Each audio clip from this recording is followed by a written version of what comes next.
Good evening. For the record, Brendan Miller, I'm counsel for the Freedom Corp, which is the entity representing the protesters that were in your city in January and February of 2022. So first I want to talk to you about February 7th, 2022. And at that time, I take it that OPS was well aware of who Tom Marazzo was? Yeah, that was the first time I heard his name. I can't speak for the entire service, just myself. Right, and I take it that in fact a PLT report was sent around about who are the key players and leaders within the protesters. Is that correct? There were various reports. Right. Over the course of the. And there was a list of whom PLT had identified as the leaders, and he was one of them. Was that right? Yes. And in fact, in that list, it said that Tom Marazzo had somewhat control over 322 trucks. Do you remember that? The Freedom Convoy group is how I would remember that. Would you agree it was about 322 trucks? That was one of them that came up on a document, yes. Right. All right. So on February 7th, you have your PLT team engaging with Tom Marazzo, is that right? Correct. Right. And you aware, and Tom Marazzo made this clear, that on February 7th, you'd lost confidence in your liaison officers in trying to deal with this? I was not aware of that. All right. Did your police liaison officers ever report to you that on February 7th, Tom Marazzo specifically requested of both OPS and OPP that an inspector-level officer be made available for the negotiation to move the trucks because he wasn't getting anywhere with rank and file? No. We had made arrangements for him to meet with a city official as he had requested. I don't know about the other comments that you've made. All right. So the PLT officers that were working under you never reported that to you? No. All right. Now I want to talk to you about February 8th. Now, there was discussions, that was when the first discussions with respect to removing the concrete barriers, et cetera, and moving the trucks took place. It was the first attempt to clear Rodeo and Sussex. Do you remember that? At Rodeo and Sussex, yes. Yeah. And all of the concrete barriers, both in the residential area as well as on Wellington, they were all still in place at that time? Yes. Right. Well, I'll be honest with you, I can't confirm that. We may have moved some. I wasn't keeping track of every Jersey barrier in the Corps. Right. And Tom had essentially met, or Mr. Marazzo had met with these individuals from the city and from OPS to negotiate moving the trucks onto Wellington. But I understand it from your notes, et cetera, you knew at that time that wasn't going to happen. So there was some confusion, I believe, about whether they were leaving or moving. Right. And at no time did you have authorization from the city, not the OPS, on February 8th, 2022 to move the barriers, did you? No. Well, we hadn't requested that yet. Okay. So wouldn't it have made sense in trying to deal with this, to discuss with the city prior to meeting with Mr. Marazzo, that you're going to move these barriers to get these trucks out of the residential area and we're going to go into this negotiation with the plan? Wouldn't that have made more sense?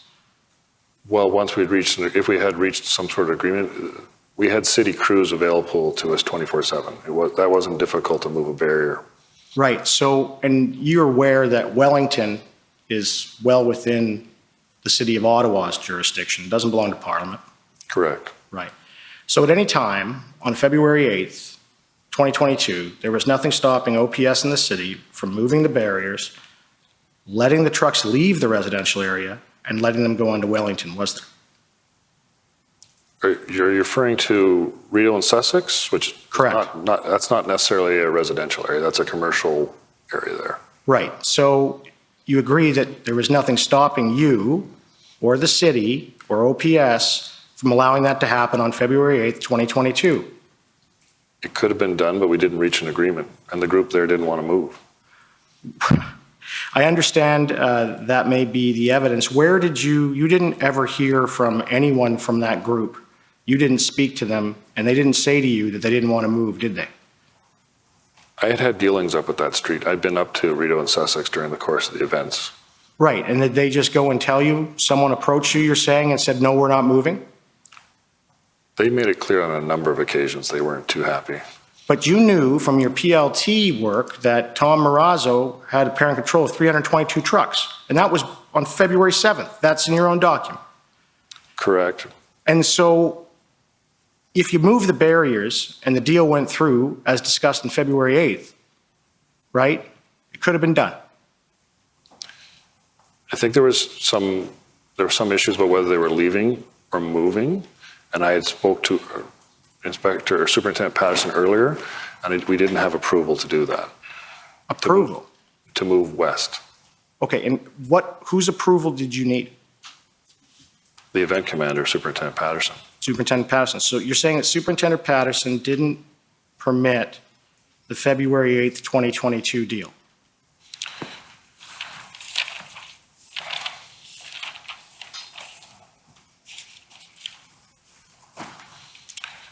So around 1738, I have notes about that when I talked to John Ferguson, that I had talked earlier to Mark Patterson, and we didn't, and the chief was involved, and we didn't have approval to move west at that point.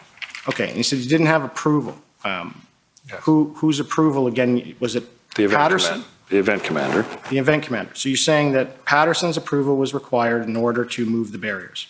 Correct. All right. Now, with respect to the February 14th agreement, if I can just have you direct your mind to that, that's the deal with the mayor on the Monday morning. Yes. So Mary Watson and the city manager, Steve Kay, they testified already in this proceeding that senior OPS officials were tasked to be on the ground to help facilitate the movements of trucks on February 14th. You heard that testimony, I take it? I didn't hear that piece, no. All right.